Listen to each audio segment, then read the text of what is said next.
Hey, FloRacing, it is Courtney Enders here with another episode of Right Off Track. I know you missed me last week. I missed you guys, but we were doing so many things moving the world. We're going to talk about that today with our special guest. But I hope you guys got a chance to, instead of watch episode 13 of Right Off Track, that you got a chance to watch the full replay of the press conference that we had at Flow Sports announcing the mega race, the Pro Superstar Shootout. Again, we're going to dive into that quite a bit here with our special guest. Today's a special show for me because the man I'm having on this show kind of guided this whole thing that is Courtney Enders these days. And I've watched him work in the industry, promoter, podcast, most enthusiastic drag racing evangelist we've ever seen. You know exactly who I'm talking about with that. We're going to bring Drag Illustrated's Wes Buck on to kind of flip the script a little bit. He's always the one asking the questions and guiding the show. And I'm going to do my damnedest to do that justice and let Wes be in the hot seat here for a little bit. But before we do that, I just wanted to kind of talk about where Flow Racing is and in drag racing. And when I first came to Flow, it was a year ago. I just hit my year with Flow Racing. And I feel like we had so many big dreams and big goals. And we had so many people that believed in what I believed in, and coming together and collaborating might be the theme of the day, is collaboration, to make all of these things happen. And if Courtney a year ago could see where we are as a whole in FloDragRacing, I think I would be just absolutely over the moon excited and say, ain't no way. But man, we have done so much. Kicked off last year with the World Series of Pro Mod, all of Victor's races, the FL2K stuff that we've got coming on. We've already hit Duck stuff. We are heavily invested in the PDRA and the NMCA. We've got the Funny Car Chaos. But I think that if you really just stop and think about how far we've come in bringing all of the drag racing goodness to you, the Flow Racing viewer, I think we got to stop and give ourselves a little kudos. And so it's only ceremonial that we will bring on a guy that will help us to exemplify all of that I just talked about here on Right Off Track, Flow Racing's only drag racing podcast. I'm going to bring Wes Buck on here in a minute. But as always, guys, you know, this stuff takes people, takes resources, it takes time. And this episode and every episode of Right Off Track is brought to you by Castrol Edge. It is 3 times stronger against engine breakdown than the leading full synthetic and gives your engine 10 times better high temperature performance than the leading oil. Castrol Edge, maximum oil, better performance. Wes Buck, I'm going to bring him on here. The most thing I was nervous about was doing my ad read, as you call, taking care of business with the man who takes care of business. Wes Buck himself, welcome to Right Off Track. Thank you so much for having me, Courtney. It's fun to be on this end of it. I'm like giddy like a schoolgirl. So thank you for having me. What's funny, I didn't have this on the agenda to talk about, but I did say in my little intro there that I have been watching you, and you are the podcast king when it comes to the drag racing community. Your voice is just absolutely everywhere. And I think that all of us who do this, there's a lot of podcasters in the game now, but all of us who do this, you were kind of that first one who stuck your neck out and said, we've got to bring drag racing to the internet. But what you just told me was incredible. You said, you've got all this energy, you bottle it up. You said, when you know you have a show coming up, you've got to kind of conserve yourself to be able to exert that. Give us a little insight. I don't think people realize how hard this crap is.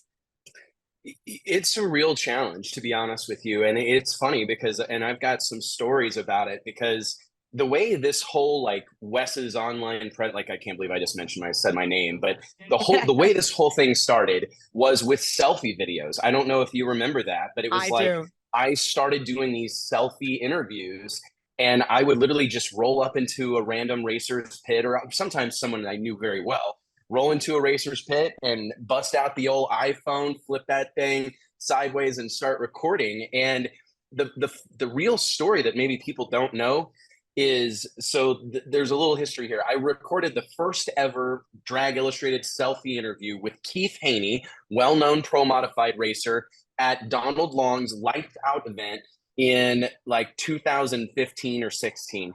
Anyways, the first ever one I did at Valdosta.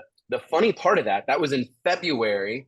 A year prior, I filmed a selfie video at SEMA, but was so horrified with how it turned out that I deleted it and just forwent the project until further notice. I thought, oh my God, these lights, I look terrible. My nose, oh my goodness, I'm stumbling around. And so anyways, and it's funny because that kind of speaks to what you're talking about. This stuff's hard. And to to put yourself out there, it's not hard work. Like I think, you know, my dad would kick me in my ass for saying that this is hard. I mean, a guy who, you know, breaks his back earning a living as a mechanic, but it's like, it's hard to put yourself out there. It's a real vulnerable place to be. And that's the challenge that I still have today, Courtney. I mean, I still today battle mustering up the energy and mustering up the courage to put myself out there because and I know the conversation will go here eventually, but I still find myself, it's a constant pinch me moment. Like, who cares what I have to say? Why is anyone asking me anything? And it's, yeah, it's still all these years later, it's still a challenge. And you like watching you work here in this moment, so proud of you and seeing you take it so seriously and really turn this into your craft. It's been incredible. You should be very proud of yourself. And this whole scene has evolved rapidly, as you know, but it's not easy. So kudos to you and It everybody has. that puts themselves out there like this.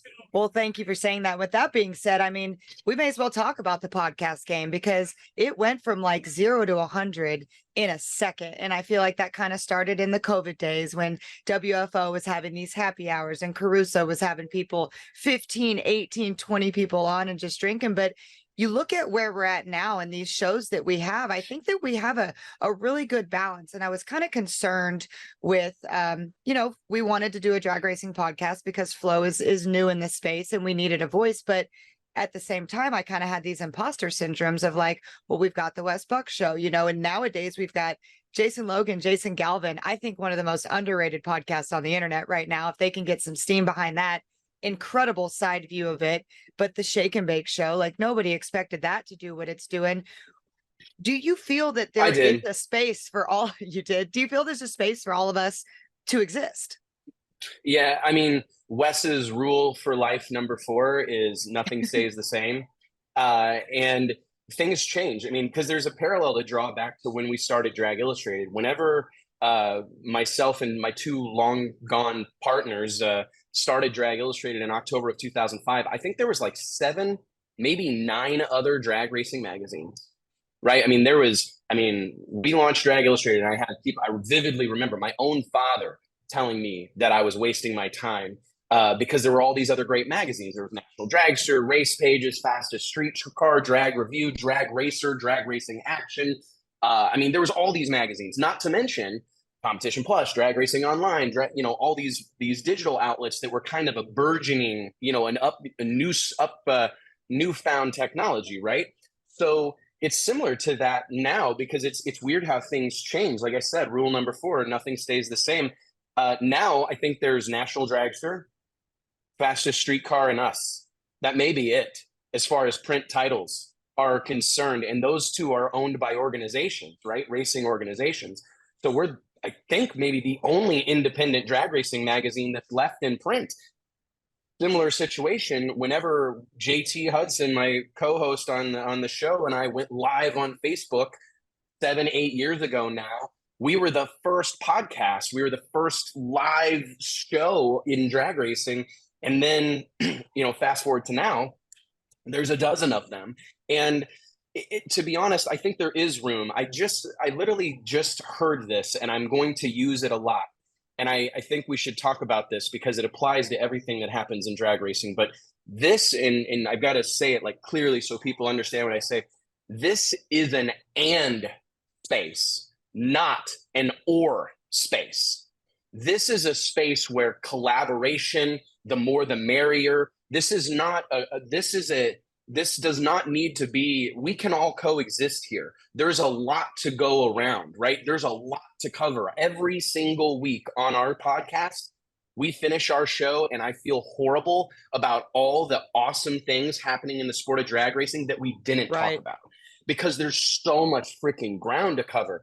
So to be honest, as soon as I saw Stevie and Lyle and then yourself get involved with the Shake and Bake, I go, this is good for drag racing. The competitor in me goes, these sons of bitches, you know, but but I know that it's good for drag racing. I mean, it absolutely is. And I honestly think that We need more talking heads. That's where stick and ball sports crush drag racing, is that they've mastered the art of keeping people's attention through the week. It's easy to get their attention on Friday and Saturday and Sunday when we're racing and going 300 miles an hour and doing burnouts. It's pretty easy to get people excited at the track.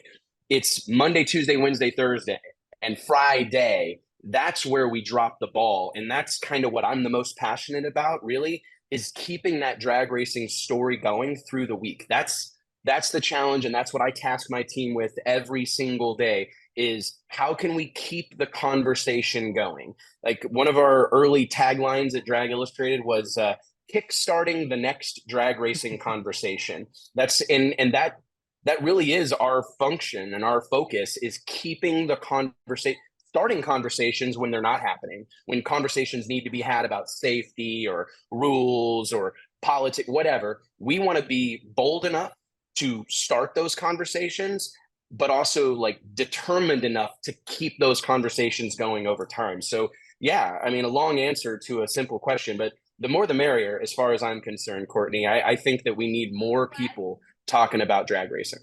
I do too. And we've got so many different personalities. You know, I feel like people watch the Wes Buck show for certain things to absorb. People watch the Shake and Bake show because it's Tuesday night and you can grab a cocktail and laugh and cuss and whatnot. But it's almost kind of like I feel the potential for like a Barstool Sports situation, because, you know, Barstool Sports within their one organization has oodles of noodles, if I'm going to Dane Cook it here, of people who have different views on what's going on. Like Jack Mack does his own thing. And it's just one umbrella. I'm not saying we've all got to come together and make an organization, but I think that we can do mashups like these, and having you on Shake and Bake, and like we've talked about the Wes Buck show and the Right Off Track kind of correlation. And I think that we could really go to bat with something like that with all the personalities. How brash can I be on here? Fairly? This is, as they say in FloRacing, this is the internet. Okay, well, it's a lack of balls. Like, I know that a little bit off color, particularly talking to you, but it's that's the thing that I have encountered the most in this space. Is there's some really talented writers in this space. There's some really talented folks, but they wouldn't dare sign their name to their opinion. I've had very established, very accomplished drag racing journalists look me straight in my face and tell me, "Oh, I don't, my opinion is irrelevant." And it's like, "Oh, no. You're not paying attention to the modern media movement." I mean, yes, don't get me wrong. There's absolutely a place, and there has to be a place for factual reporting, right? I mean, we just lived through a whole era of fake news, and we're still amidst an era of fake news, to be honest. But it's important what people want to know. People want to take sides. I mean, that's really what it is. People want to take sides. They want to agree or they want to disagree. And you have to be willing to be polarizing. You have to be willing to pick a, it's just like all these grudge racers, pick one and ride. And it's interesting because in mainstream sports media, there are people who have consciously made a decision to be the bad guy. Skip Bayless. I'm not sure how much you follow traditional sports, yes. but like Skip Bayless has spent the last 20 years being known as the guy who hates LeBron. Like, LeBron could show up at an orphanage and hand out scholarships and gold bullion, and Skip Bayless would be on Twitter, X, tonight blasting him for it, right? Like, how dare he expect these kids to carry these bars of gold around? You know, like, they're not as strong as him. He would find a way to spin it negative. Colin Cowherd, another big voice on Fox, he's a guy who is very willing to take an unpopular opinion just because he knows it will move the needle. It'll drive clicks. Like, if he's wrong about something, people will love to pile on. And that hasn't arrived in drag racing just yet. Like, it's getting there, but even some of the outlets that we have really, and I have to check myself, because it is easy to like let the repercussions of what you say steer you, right? I'm sure you're experiencing that, where you now realize that when I say something, tens of thousands of people hear it or see me say it, and I may have to answer for that. I do think people sometimes take stuff like too seriously. I mean, we're just talking shit on the internet, right? Right. None of this is that serious. I try to remind folks all the time that, like, we're not curing cancer out here. We're not, landing spaceships on the moon. Like, we're drag racers. So let's calm down. And we're all due. I think we all are due a few screw ups or slip ups, right? Things that we say wrong or whatever. But yeah, our industry there's a lot of people out there that have a voice and have an opinion, but they're afraid to put it out there because of the potential ramifications. So I just hope, if anybody takes anything away from this particular conversation, it's like, man, let it Just go, do it. let it fly, just do it and live with the consequences. I mean, I know personally, going back to my selfie story, the trick was on that, never watch them. That's what I started Never. doing. I I don't watch my never, stuff. ever, never watched a single episode of the Wes Buck show. I've never, and that's not that I'm too good for it. I mean, I win, but I just can't. It's, to me, it's like the cringiest thing in the world, and I just critique it, and it will make me crazy. But I had to start back in the selfie video days. I would have to film one and post it immediately, because if I even gave myself the option to like look at it, I would delete it, or I would get embarrassed, or I would pick it apart, or I would I stumbled on something, or I cussed, or whatever. And I got to the point where I would drop the camera, my hand would be shaking, whatever, and I just posted it anyways. And It's so yeah. hard too, because everybody, for everything that we say, those of us that do get out there and say things, somebody else has got something else to say. And I struggled with some of that leading on to this, because before I came to Flow, before I had this voice and was representing this organization, I came from representing my sister and kind of having this, people had this tunnel vision about me of who I was, what I was out here doing, what my motives were, what I represented. And as you saw firsthand, we're going to talk about Kingsbridge here.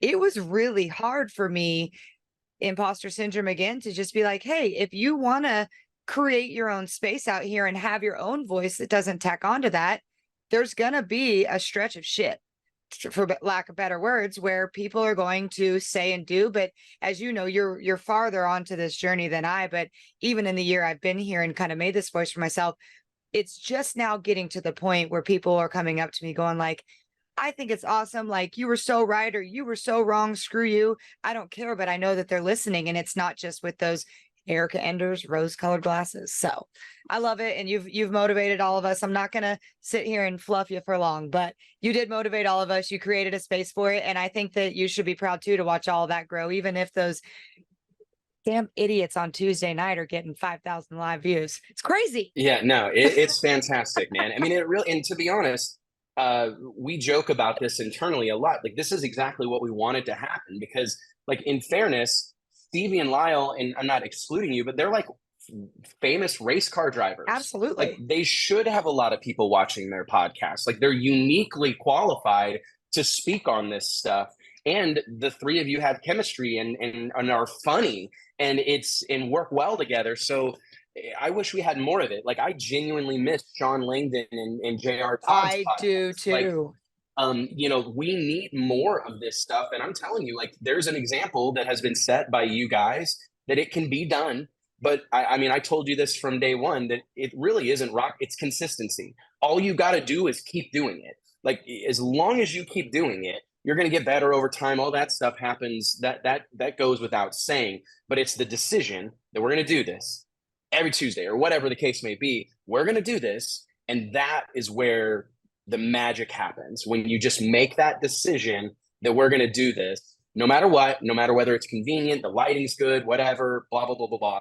We're doing this. Yes, today we're And having lighting issues. yeah, no, I mean, your lighting's good, but no, it's, so yeah, thank you. And I am proud of it. I mean, I'm proud of, as I get a little older or whatever, and you do start to, you think about those things maybe a little bit more, where I love seeing it's hard for me to talk about this stuff because I don't want to be boisterous. But I am proud of that. Like, I'm proud of, we do this and then they all start doing this. I mean, and it really, and we've had multiple instances. It happened with just the print magazine. I mean, I remember we started changing the format of our magazine, when we rolled out Drag Illustrated, the genesis story of Drag Illustrated is fairly simple. It's that there was no publication that existed in drag racing that was focused on the people. they were all focused on the cars.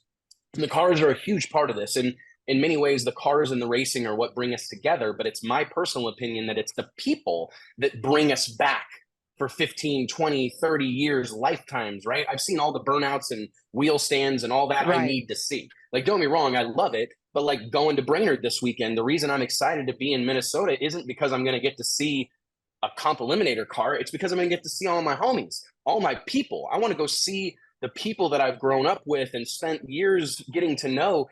This is a special community. And we recognized that early on, that all of the competitors that existed in, at the time, print publishing, laser focused on cars.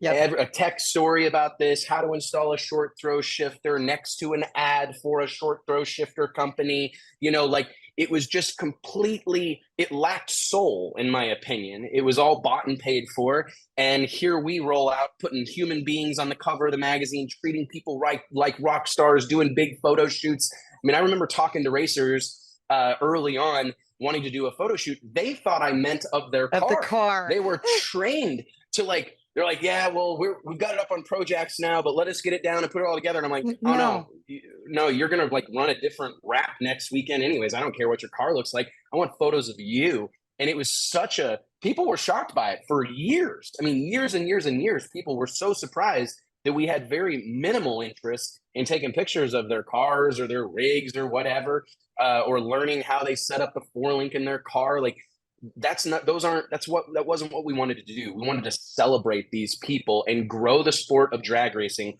by building stars and turning race car drivers into rock stars and superheroes. And it has been cool to see, like, National Dragster. Now you can't pick up an issue of Dragster without seeing a human being looking you in the face.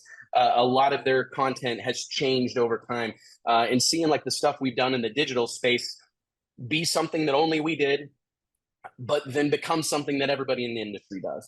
So it's, I am very proud of that. And I think there's a long way to go. So that's kind of cool, right? Like, I don't think there's a lot of tricks up our sleeve yet. There are, and kind of going on that sense of the genesis story of Drag Illustrated. Like you said something on your show yesterday. I consume all things drag racing podcasts. I love the Wednesday afternoon, but you said something about 22-year-old Wes, where it was a photo of Max Naylor, and you said you went to this race. I think it was the Winter Nationals. Am I right? And you had to buy a ticket, buy a flight, spend $1 gazillion on a rental car because you were 22. Broad statement question here. This is the internet. Is 22-year-old Wes Buck just shitting himself at what you've created?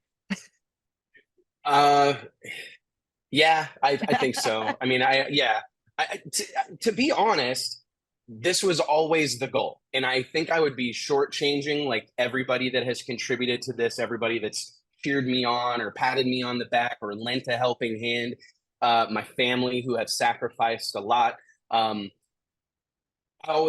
This sounds really crazy, but like the goal has always been I want it all. Like, I want it all. And it's not like I don't say that in a like selfish way. It's that the way I see it is I want to have my arms around this entire sport. I love this sport like I love my children. It keeps me up at night. It worries me. It excites me. There are so many things. Drag racing is my life, and I wanted to have it any other way. That's important to say. Like, some people say that and then are like, I wish I could go do this. Yeah, I'm living the dream. Like, this is what I want to do, no doubt about it. But I am surprised. It's crazy. I think back, I mean, these are funny stories, but like, there are people that work at Drag Illustrated now that 15 years ago looked me in my face and told me, good luck, kid. Call me in 5 years. Most businesses will be out. You know, most small businesses fail in that time. And like, those people are on our payroll now. You know, and it's just funny how that happens. But that was always the goal. I mean, day one, I remember sitting in my dad's repair shop, laying out my plan to launch Drag Illustrated. My goal back then, change the game, leave my mark, have lasting impact, and leave the sport of drag racing better than I found it. So well, I don't want to check. No, I mean, I think that was always the goal. And like I said, I don't want to be bashful about it because I want to encourage my kids and anybody else. Like I said, I want to have my arms around this whole thing. I want to have influence. I want to be able to make things happen. I want to know people. I want to be a difference maker. And it's taken 20 years and many, I know we're going to talk about this, many swings of the bat, swings and misses, foul balls and everything in between. But by the grace of God and a whole lot of hard work, we're rolling up on 20 years that Drag Illustrated has been in business, and a world of things that have happened over the course of the last 2 decades. So yeah, I'd say I'm shitting my pants. Yeah. I actually, we were in that meeting the other day. We were in the pro board meeting, and I had one of those holy crap moments because I'm looking around the room and because I'm a drag racing fan too, man. I used to get out of school. We called it the Pennzoil flu to go to the Houston Raceway Park Nationals. My mom would say, "Oh, you're going to have the Pennzoil flu tomorrow." And like, this was what we did. And if we got to go to the Dallas race, remember one time I had a broken arm and I didn't let any of my friends sign it because I wanted the drag racers to sign it. And I have like Awesome. Larry Dixon's autograph, like Alan Johnson, Ron Capps, all these people, Antron Brown, are sitting in this room waiting for me to say something. Like, first off, just to be allowed to breathe the oxygen in that room, 10-year-old Courtney would be just dying. But it really kind of hit me the other day. And that's when I asked you that day to be on my show, because I wanted to talk about this kind of stuff, because we talk about drag racing, we talk about all these things, but we're beating hearts that love this sport, that are just out here trying to do whatever we can to make it. And it was like, when Tony Stewart looked at me and asked me a question, I was like, oh shit, what is happening? That not only are we able to be around these idols that we had when we were kids, but do business with them and have them listen to us and take us seriously. And we're going to talk about the collaboration of the pro race here in a little bit. But before we get into that, your transition in Drag Illustrated, I don't know if you see it or if it was intentional, but I've been behind the curtain at DI for the last, 5-8 years now with you. And I feel like you've really staffed up this year. Like, a lot of things have changed. And I don't know if that's because of your role in the World Series of Pro Mod, you wanting to do more stuff like this pro race, the digital space it is, but just talk to us a little bit about the newer people that you've got on board. You know, we've got Kayla moving around Mike, and just how you moved the chess pieces to be able to keep doing what you're doing. Well, it takes an army. Like, that's one thing that I think that we're in this age of like the solopreneur, like they're in God bless, like the side hustle, the hustle and grind. I'm over the side hustle era, right? And I'm all for that, but I do think that it can lead to a belief system that you can do it all yourself, you know, and you can't. No. I mean, don't get me wrong. I'm sure there is an example that I don't have here in front of me of somebody who's just taken over the world completely. No, I don't think there is, actually. I don't know that there is an example of that, because it just takes people, and it takes great people. And that is something that we here at Drag Illustrated have been super blessed by, because one of the things that's like a old cliche is that it's hard to find good help. Well, what's even harder is to keep good help once located. So when you get people on your team that are significant contributors to what's going on, you have to be like as aggressive about keeping them as you are about hiring new people. And that's something that really it may not outwardly seem it, but that's kind of been the name of the game at Drag Illustrated for really a long time, because early on we didn't have a choice, right? We just did everything ourselves. And I mean, I remember writing for years and years and years, there wasn't a single line of text in Drag Illustrated that I didn't type myself personally, and not a caption, a byline. And over the course of time, I quickly realized, like, wow, this is not sustainable. And it was probably one of my, a business mentor of mine, Steve Matusik, the founder of Aeromotive Fuel Systems, which he has since sold. But anyways, I remember one time Steve telling me that I needed to work on my business, not in my business. And it really hit me like a ton of bricks. And this is when I was still living in Missouri. But it was this reminder that, like, I can't be writing captions. Like, I will if I have to. And if there's an opportunity for me to contribute, I love doing that stuff. But my role is to establish the vision, establish where we're going, put the people in place and the resources in place to get there, right? And find the people that can help it. Like, that's my goal, or my responsibility from day to day is, you know, I've read this once, that a CEO, as soon as a CEO starts executing, he's no longer doing his job. And it's hard for those of us that grow up in racing and grow Yes. up in small businesses, because we're taught like, get in, Get get in. after it, get your hands dirty. And there's obviously, there's an exception. There's always an exception to the rule. But I do think I've told this story before, but I think it's worth mentioning again, because my first job in drag racing was as the general manager of Eddyville Raceway Park, a beautiful little crown jewel of the Midwest, an 8 mile drag strip in Southeast Iowa. I was 21 years old when I took the job, 22 years old when we kicked the track open for the first time. And with my man, I was the youngest IHRA track operator in history at the time, and way in over my head.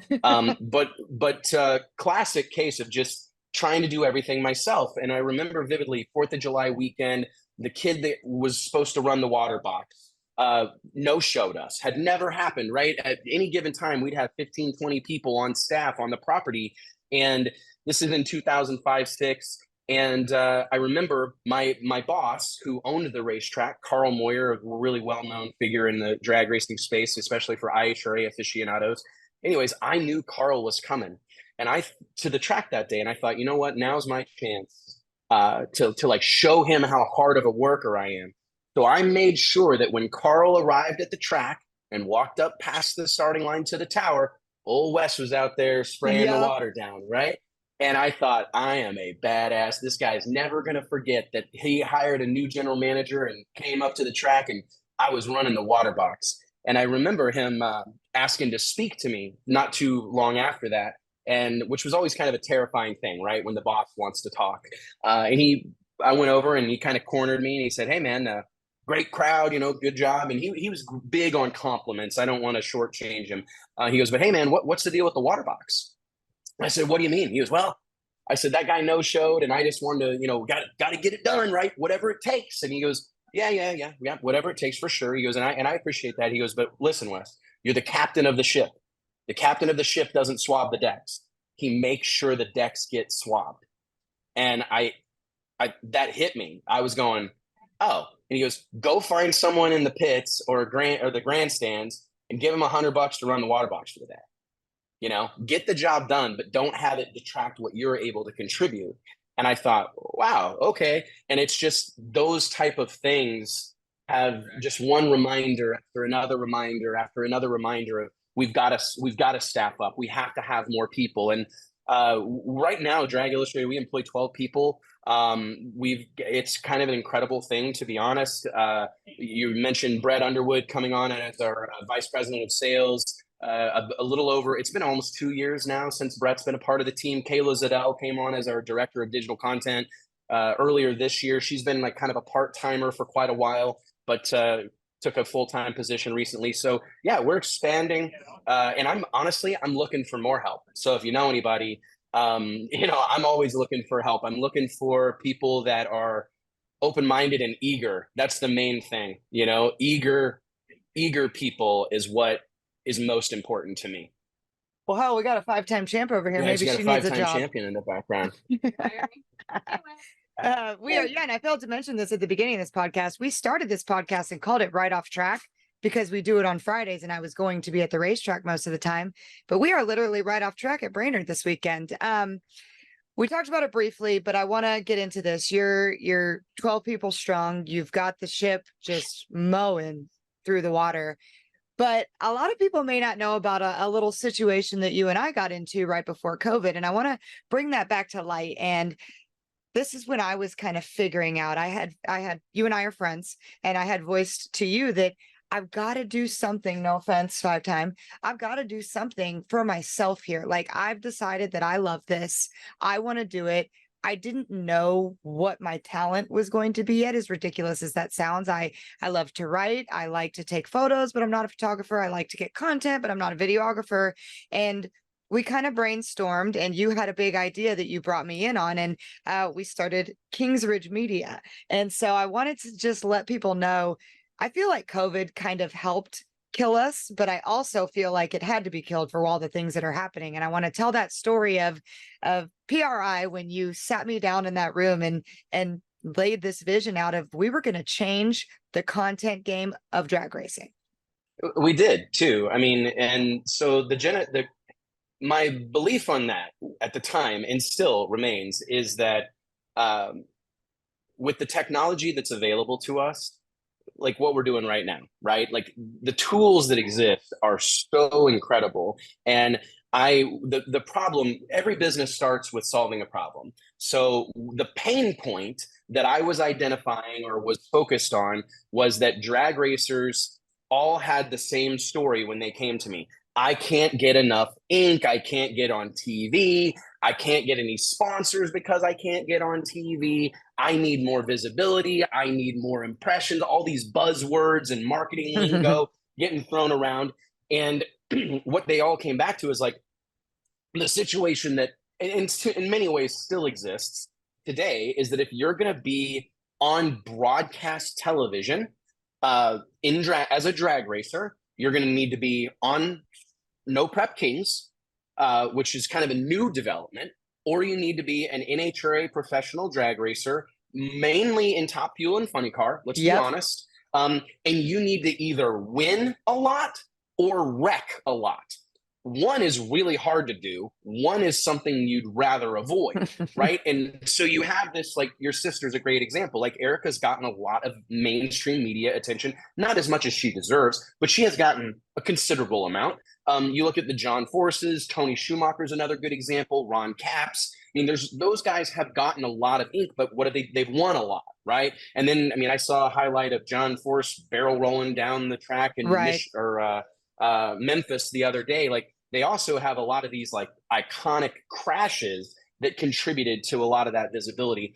And what my thought to you at that time was, we need to help these people help themselves. There's tools that exist that you don't need Fox to tell your story. You don't need ESPN to tell your story. You don't need Discovery Channel. If you've got an iPhone and an internet connection, you're set. And so the premise was really to give race teams the content that they need to tell their stories themselves, right? Because almost every one of the teams that we were talking about back then all had social media channels that would get posted on like once every 6 months. Yep. Right. Many of them had a YouTube channel that had like one video on it that their nephew did as a high school project, but nothing else had ever come from it. And so my thought with Kingsridge Media was, let's take this. We've identified the pain point. What's the medicine? What's the solution? Do it for them. So yourself, Dion Walrath, Blake Fontenelle, Mike Carpenter, Nancy Coppin, I mean, the list goes on. All these people get involved and we start, I mean, in any business, like once you've identified the problem and you've created a solution, next step is sales. So I started dialing for dollars, right? And the plan was put in place to have yourself and a handful of other people going to every drag race under the sun, capturing as much content as we could. And we had two options. We could either provide you all the raw content and you could do with it as you saw fit, or we would take it all the way to the finish line and we would not only capture the content, but we would create meaningful content from that footage that we captured and we would distribute it for you. I felt like we had a little bit of a hack because not only could we create the content, you know, from start to finish, we could also put it in front of eyeballs because we had a built-in audience with Drag Illustrated. So still to this day, the business model, I think across the board works. But what happened is, and I mean, yeah, COVID, there was a bunch of stuff that contributed to it. But the other thing that happens is that we're in a niche market with a really tight-knit community, and content creation is so early in its life cycle that you've got guys going, well, hey, Wes, I love what you guys do, but my daughter just bought a GoPro. She just got out of college and I'm going to have her do this. But mark my words, that will change because they wouldn't hire their son-in-law who just got out of college with a degree in mechanical engineering to be their crew chief, right? They wouldn't give him that shot because crew chiefing is too important. It's too hard. That will happen and is happening on the content side. Because right now it looks like something that anybody can do, and anybody can do it, but not everybody can do it well, right? And so anyways, that's but I'm proud of that business as well, even though we failed it, or ultimately pulled the I plug on Yeah, it. And it I was never gonna really say I don't failed. It was think it's never a failed. failure. Yeah. Like, and the reason that I We shut it wanted to down. bring it up too is because we talk about, I'm going to loop it back to this podcast thing and us putting ourselves out there and having the huevos. I think as a female, I may say huevos, to do what we're doing, but not every time at bat is going to be exactly what it was. And I feel like people don't talk about that enough. And we learned a lot from what we did at King Ridge. I don't think we did anything wrong. I think we may have resourced up different or done Oh, things dude, we timely. generated hundreds of thousands of dollars in Yeah. sales, paid salaries. I've got Bought no, my house. yeah, yeah. I mean, I got no qualms with what happened whatsoever. And I had another business mentor of mine.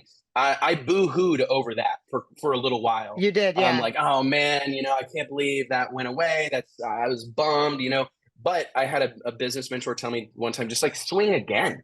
Like, Yeah. and that's the thing is it's like, and that's what we've learned here. And what I've really embraced is that I'm going to swing the bat. Like, going to hit some, going to miss some, going to whiff some, going to make solid contact sometimes, but I'm going to keep swinging. I had a Danny Rowe, longtime dear friend of mine. He told me one time, he goes, Wes, you'll spend 6 months, a year planning, sorting this out. He goes, I'm swinging the bat. Like, like I'm getting the bare minimum done to just try it. And it's funny, there's this thing, I think it's called the 40-60 rule. It's where once you have between 40 and 60% of all the available information, you're prepared to make a decision. Because if you wait until you have 100% of the information, someone else will have already done it. Or like it's a military strategy is what it was. Most in the military, they operate on this. Once we know 60% of all there is to know about like an enemy territory, we're attacking. Because if we wait till we know 100%, they're going to be attacking us, or they're going to move, or they're going to ambush us. So that's kind of what I realized is like, once I get close, like I'm still no expert race. There's I've got a lot of room to grow. I feel I got a lot to learn, and I try to always be learning and growing. But once I've got a clear vision and I've got like my eye on something, I'm trying it. You know what I mean? Like, whatever, I'm gonna send it. I feel like we also though too, and what we wanted to do with Kings Ridge, you've taken a lot of that to the Drag Illustrated side, and all these podcasts that you guys are doing. The one with Amanda Busick the other night, that was great. I didn't even know about that until that episode. Went back, watched both of them. But you're taking that stuff and using it for yours, and I'm doing the same thing because, like I said at the beginning of this segment, I didn't know. I knew I wanted to do this. I knew I wanted to put things out there to help grow our sport, just like you, but didn't know where I fit in it. And I feel like was the Kings Ridge purpose in my life, was figuring out what I could and couldn't, or did and didn't want to do. And if I wouldn't have done all that and we wouldn't have swung there, I call it a solid contact. But if we wouldn't have swung there, I don't think I would have ever even humored this deal with Flo, because I felt like I wouldn't have belonged. How much do you think it helped you? Like, I can't help but Look at you asking questions. Well, but I'm it's just like, checking with you. You can't discount the experience you had, like in combat. Like, you spent 2 years going to every single NHRA race, fighting the battle that modern content creators fight. Camera batteries, lost HD cards, bad internet, clients pissed off, that logo can't be in the video, it's 200 degrees out, my flight. Like, I think those are valuable experiences that, like, I didn't go to college, so this is something that I'm big on, is that I've had to go to the school of hard knocks. I've had to lean on life experience as my education. And I always say, like, there's no such thing as a free education. And like, what you invested in that was backbreaking labor. Like, that was what I always recognized. And it was easy for everybody to like pick and nitpick what was going on. But the fact of the matter is, like, going to 20 some live events a year and running all over creation is brutal. Absolutely brutal. We damn near killed Blake. Blake still hasn't recovered from like 2019. Like, I don't know that he'll ever be the same. We sent that kid to 20 some. It was a disaster. I mean, it wasn't a disaster. It was a disaster for him because I took a video of a super talented videographer that had literally never been outside of his hometown and said, "Hey, I'm going to put you in 20 different cities every weekend. Good luck." You With know, one of the and fortunately, most he's brash women on the planet. correct. And so, yeah, I mean, but I think about how but I do think it worked out. And I think that you're more qualified to do what you do at Flow because of that experience. So for that reason, I'm pretty proud of it. I love it. And that's why I wanted to bring it up because like I said, I don't think people need to shy away from this or be afraid of it because it's all going to come together for all those little chess pieces. And the biggest chess piece, the biggest Go chess ahead. piece I want to talk about is this pro race. We've got to talk about it. We've got about 15-20 minutes left on here. I mentioned 22-year-old Wes and what he would be thinking, but was this the World Series of Pro Mod? Huge success, huge partner in Flow. Like I think that people don't realize how intertwined that Flow Racing and Drag Illustrated are as well. And I wanted to reiterate that is when I came to Flow, they told me, my boss told me, make a list of like, what are the first 5 things you would do to help us get our ground, because we were just kind of floating. And no shit, I say this with all honesty. I said, we've got to link up with Wes Buck for many, many reasons. The editorial side, I don't want to compete. I don't want to do that. We would have to hire 50 people to put out what you guys put out on a news front, but we partnered up with you in a marketing sense, and we work together on stories. We work together on trading things like this, where both of us are going to be able to tell the same story to our same, but a little bit different mixtures of audiences. But after the World Series of Pro Mod, I know that you just want to keep making that bigger, better, and better. But like, was this anything like this ever on your radar of working with the guys of Pro and these Nitro teams and doing what you did with the Pro Mods to this? I would be lying. I own World Series of TopFuel.com. I own World Series of FunnyCar.com. I will own World Series of Nitro.com. I own World Series of ProStock.com. I own every one of them. So I'd be That's lying awesome. if I told you that it wasn't on my radar. It wasn't on my radar in this particular format. And I'll be honest, when it was first mentioned to me, I shot it down. I shot it down immediately, actually, with like force. I said, no, because I didn't believe. I have spent a lot of my life serving other people's vision. And this isn't airing out dirty laundry, but it's just true. It's been like, all right, I'm going to try to help XYZ person achieve what they want to achieve. And I decided in the midst of COVID and all this turmoil going on in my life that if I'm going to, if as a world, we're going to have to deal with these tough. Yes. Give me 20. Oh, yeah. There's One. this is Yeah, you got to nice get a ticket. There's Richard Freeman. He needs a ticket. We're recording a podcast for Flow, but it's Wes. Hello, Wes. This is what happens on What's Right up, Off buddy? Track, ladies and gentlemen. Yeah, give me 15 minutes. Okay. Okay. I put a sign on the door and everything. Doesn't matter. It's okay. He needs a ticket. He does. He just said, doesn't matter. I own this. So anyway, Right Off Track. There we go. Anyways, no, that's fantastic. But, he's one of them, to be honest. Like, I said early on, or when this whole thing was happening, I said I shot it down because I wasn't sure what they wanted to accomplish, and I wasn't sure how I fit into it. And I kind of asked the question. I said, like, listen, if I'm doing this and my people are doing this and Drag Illustrated is doing this, then we're doing this. Like, I'm not like, I want someone has to be the boss. Someone has to cast the vision and say what we're going to do. And if I'm going to invest my time and energy in it, that person's going to be me. I learned something over the course of like the last 4 or 5 years of my life that it's like, if my hands aren't on the wheel and this isn't, then I don't want to do it. And it's not, and I know that sounds like maybe a little like boastful or strong or whatever, but I just kind of made that decision that this stuff's hard. It takes a ton out of me. And if I'm going to do it and I'm going to detract from my family and I'm going to take time away from my kids and time away from my wife and every other thing, or my own business, my core business, which is Drag Illustrated, like I've got to be in control because I trust me and like, and I believe in the people that I have around me. So anyways, I shot it down initially because I wasn't sure what we wanted to accomplish. Right. There's already a belief system that this is some us versus them thing or whatever. And I did not want to participate in that. And it goes back to what we first started. This is a cool little, like, going back around like a comic would do, but this is an and space, not an or space. And I do not want to participate in anything that is going to make a racer have to choose. Like, I just feel there are too many good things going on in drag racing. Like, and it goes well beyond NHRA. I mean, it's PDRA, it's NMCA, NMRA, it's Midwest Drag Racing Series, it's Streetcar Takeover. I mean, there's so many fantastic things going on in our sport.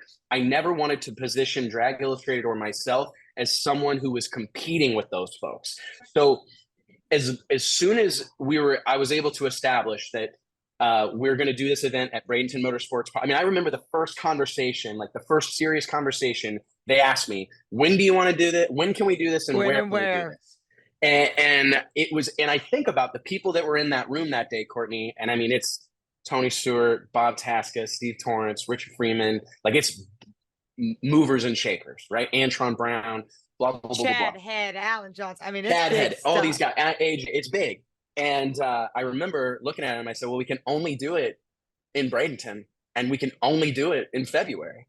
And they're like, "Why?" And I go, "Well, because I'm not going to compete with the NHRA series. I know racers well enough to know that if this race were to be in October or anywhere else on the schedule that kind of happened in season, let's call it, they're going to choose NHRA rightfully."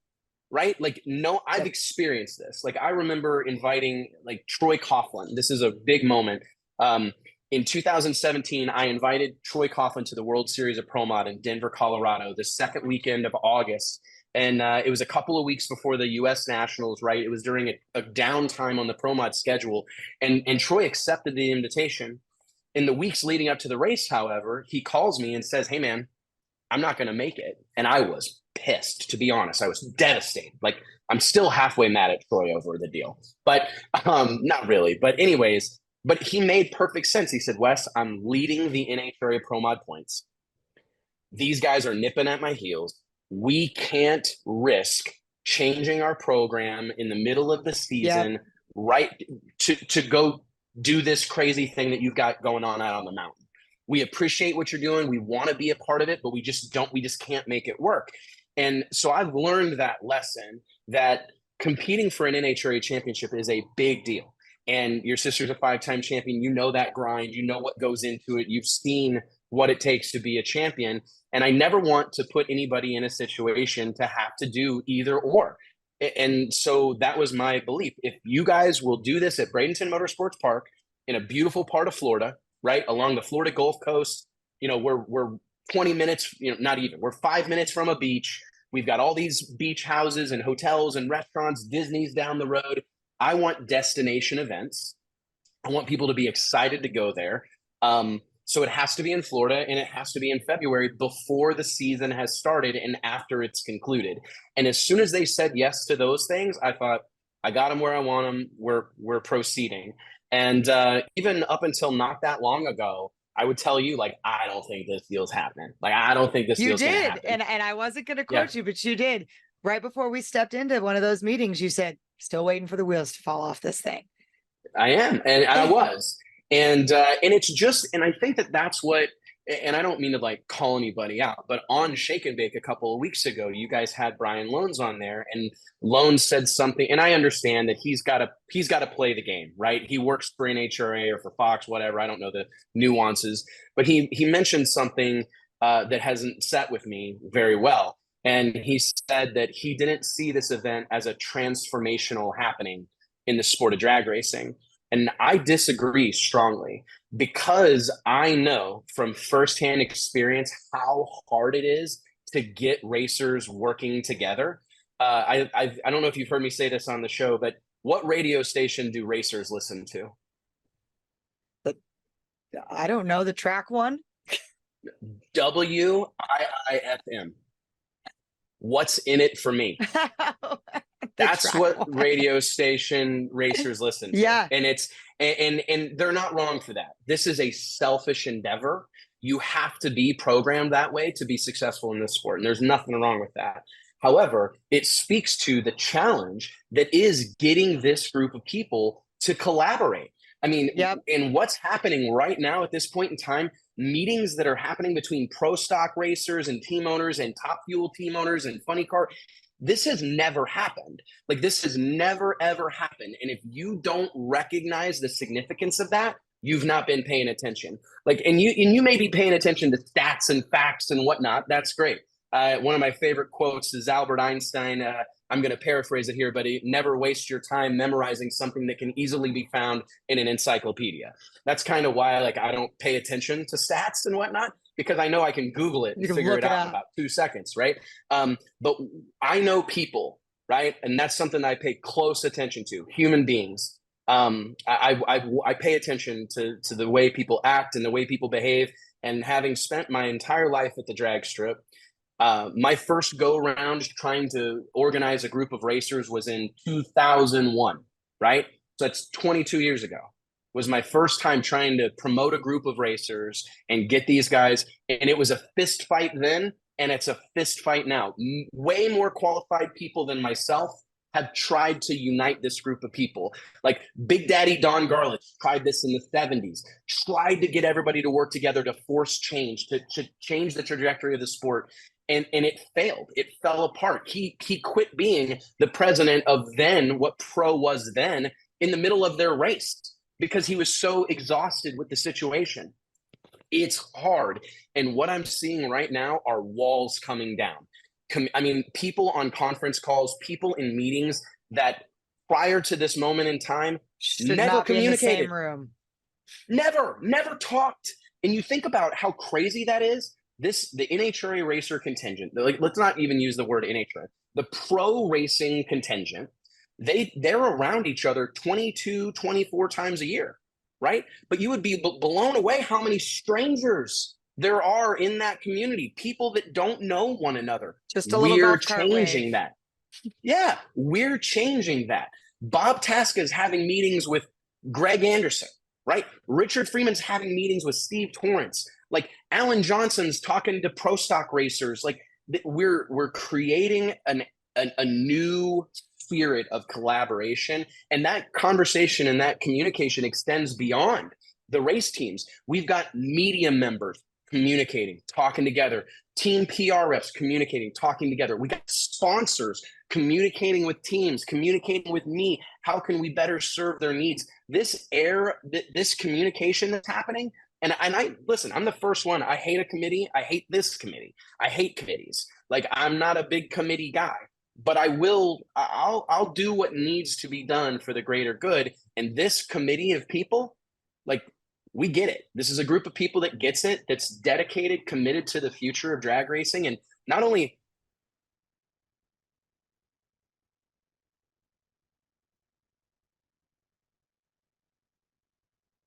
Oh no.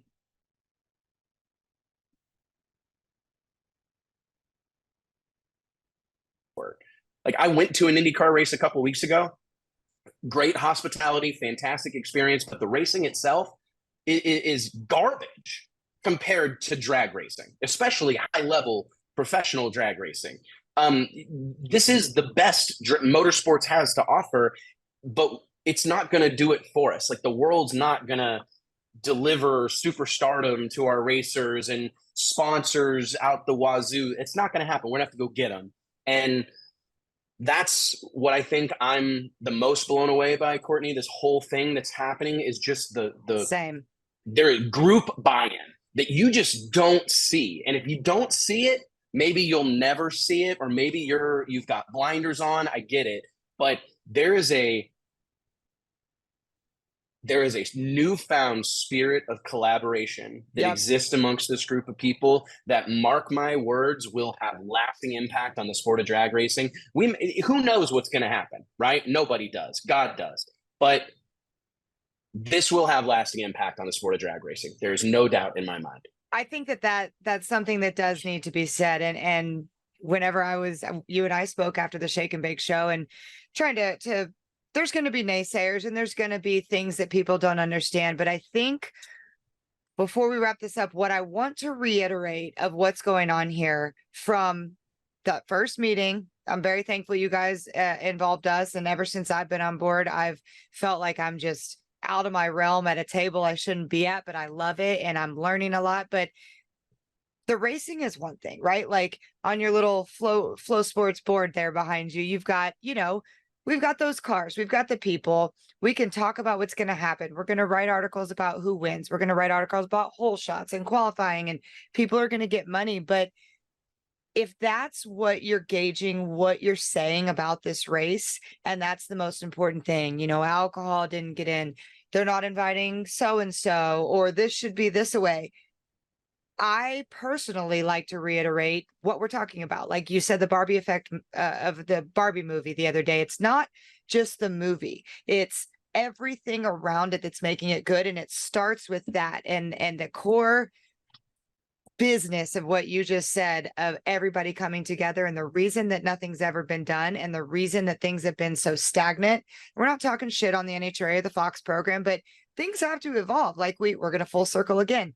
Things are always changing and the goalposts are always moving. And I feel like even from this collaboration, we haven't even done anything yet. Like we just started talking about where to park the other day. Tickets aren't even on sale yet. We haven't even announced these entries yet. The Fox show and the people at the NHRA and the conversations that I've had with ovals out here saying, hey, you're right. We got to do this and we got to do that. And the domino effect of what's going to happen from this collaboration, I think, is going to be seen for years to come. And that's what we mean when we say this is going to be the coolest drag race. Is it going to have 98% hole shots? Are we going to have a clean? We're not talking about on track. On track writes itself because these drivers are top tier. These cars are top tier and our sport is cool. But throw that away and look at how what's happening is being done. And that's what I say to our naysayers. No, I mean, and I think that Barbie, I like using that Barbie movie analogy because it shocks people that I'm saying it, but it's like almost every feel-good movie uses a story arc called the hero's journey. You're introduced to your hero.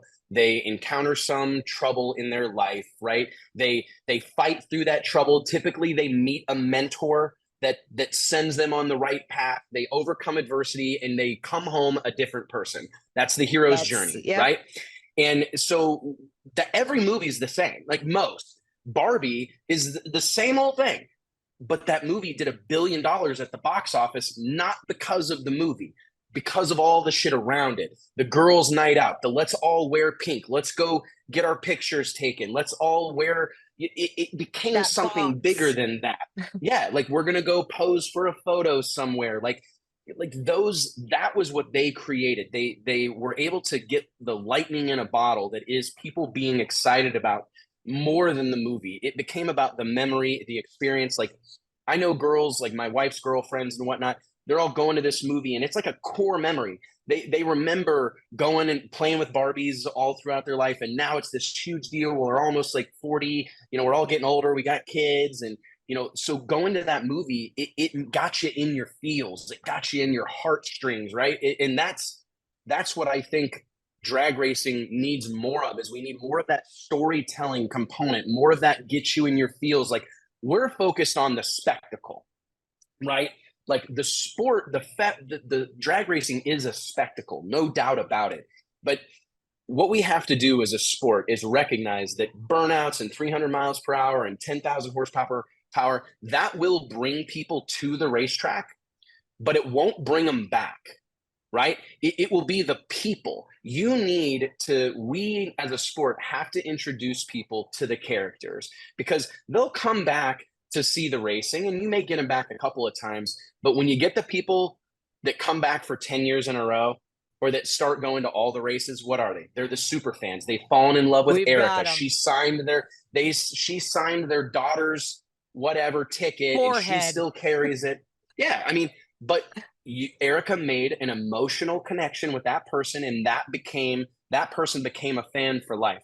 One of my favorite things, and I know I don't want to and we'll wrap this up, but how many times have you been, and you maybe not, but like it's not an uncommon occurrence to be driving down the road and see a Toyota pickup truck or a Nissan car that says, "In loving memory of Dale Earnhardt, number 3," in the back glass. Well, like if Dale Earnhardt saw his number 3 on a Nissan or a Ford truck, he would roll over in his grave, right? He was a Chevy guy through and through. But what that tells me is the person driving that Ford truck or that Nissan Frontier or whatever, they don't care that Dale Earnhardt drove a stock car that had a 358 cubic inch small block Chevy with a 4-speed transmission. They don't even know, they don't know the firing order on a small block Chevy. They don't know anything about the racing.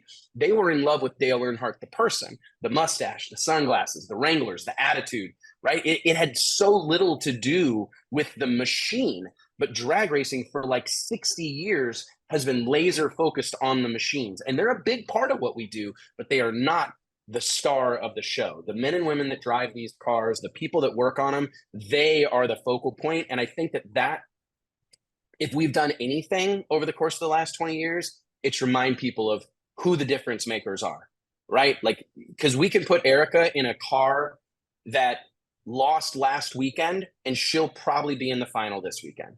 Like, she's a difference maker. Yeah. Right. I mean, and it's true. And she's not the only one. There's tons of them. Sean Langdon, J.R. Todd. I mean, there's like some Robert But Hyde it's the body. but it's that person. Like one of my favorite examples, Rolling Stone doesn't put guitars and drum sets on the cover of Rolling Stone magazine. Oh they my put God, the people that play them on the cover of Rolling Stone magazine. And it's I've like, never even thought about it like that. That's crazy. Sports Illustrated doesn't put like the newest bat on the Right. cover of the magazine. They put the people that swing it, you know? And it's like, we've been looking the wrong way for 60 years.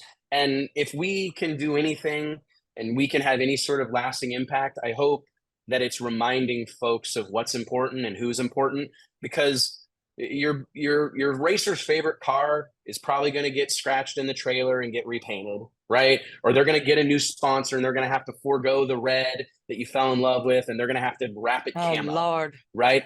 But you know what I'm saying? Like those Yep. things happen, you know? But when we've put all of our onus and focus on the car or how it looks, and then it changes, the sponsor changes, it gets crashed, it gets replaced, we've lost that, right? So we need to build people, not machines. I love it. And that's how you sold me on the Westbuck preacher situation, and just believing in what you said, because in our early conversations, I've said it with you. The stars are not the cars, the stars are the vehicle. And you and I have just been on the same path through all of this because we agree with that and we do it. And I just think it's so cool. I could sit here and talk to you for 5 hours. I feel like you and I have a lot of things. Maybe we need our own little segment. Let's start a new one. We need our own segment. That's fine. Say when. Yep. Just another thing to do. But I really appreciate you kind of stepping out of your box here and coming on as a guest. And I want the rest of the FloRacing audience too, not just these drag racers. We're going to do a lot of collaborative work and try and do some crossover stuff as we get ready for this race. Maybe send a couple of our drivers to Chili Bowl or Gateway to introduce the rest of the FloRacing audience to it. And I think you're a very important pillar that they need to know in drag racing. So that's why I wanted to have you on here. So I appreciate you taking the time on this Friday to waste a little bit of time with your girl CE. Hey, thank you, Courtney. I appreciate it a lot. And it's, I say this every week on my own podcast, but Flo is changing things in our sport. Perhaps the most important thing in drag racing is successful promoters. I know that sounds a little maybe contradictory, or because I'm this racer focused guy, but we have to have promoters that are seeing success. We have to have tracks that are seeing success, because we're in a kind of a moment here where tracks are closing down. Many of them are closing down because it makes more sense to sell the real estate than keep it operating as a racetrack. And I think Flo are one of a handful of people in our space right now that are trying to change that dynamic, right? Trying to make sure that tracks and promoters are successful. And the fact that they're putting money back into our sport, putting money in the pockets of promoters, is Mike Levy and I have had this conversation. I believe he's like the global rights guy at Flo, and I've developed something of a friendship with Mike. But he used to say this early in our conversations, that he wanted to contribute to changing the drag racing economy. And that's what I see happening. I see it being more lucrative for a promoter to put on a race, because you may be able to get a rights deal done with Flo, and you may be able to get more sponsors, because now all of a sudden you've got tens or hundreds of thousands of people watching your race instead of just the 2,000 or 3,000 that show up at your event. Like they've given you scale that you've never before had access to. And yeah, I'm excited to work with Flo. I think we're just getting started. I We keep are. saying that a lot. Like people call me all the time, like, "Oh man, how stoked are you?" Or how fun? I'm like, I'm excited, but we got a lot more to do. Like we are walking around on fertile soil. I promise you. Like there is so many opportunities in our sport.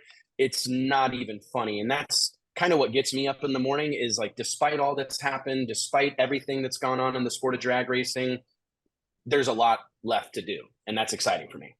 I agree, and I'm glad to be doing it here with you, and I really appreciate it again. And I have a feeling you and I are going to be seeing a lot of each other over the next 5 months as we prepare for this deal. I So have a feeling. I have a feeling. The biggest month of drag racing. Let me leave you with this. I have realized this recently. February, between the first weekend in March and the first weekend of February, there's about a 30-day period there that I believe will be the most exciting 30-day stretch in the history of drag racing. Kickstarting 2024 with the Scag Power Equipment Pro Superstar Shootout, February 8th, 9th, and 10th, 2024 at Bradenton Motorsports Park. 3 short weeks later, we return to the house that Victor Alvarez built for the second go round of the Drag Illustrated World Series of Pro Mod at Bradenton Motorsports Park. That's March 3rd, 4th, 5th, 2024. So I really look, if we accomplish anything, Courtney, I want to set drag racing on the right course in early 2024. I want do you to want get to people set them excited. right on track? I want to set them right on track. And that's how we're going to leave this. Thanks for watching Sportscast. Thanks, Courtney. Appreciate you. And again, both those races on FloRacing. Don't forget it. We'll see you next Friday.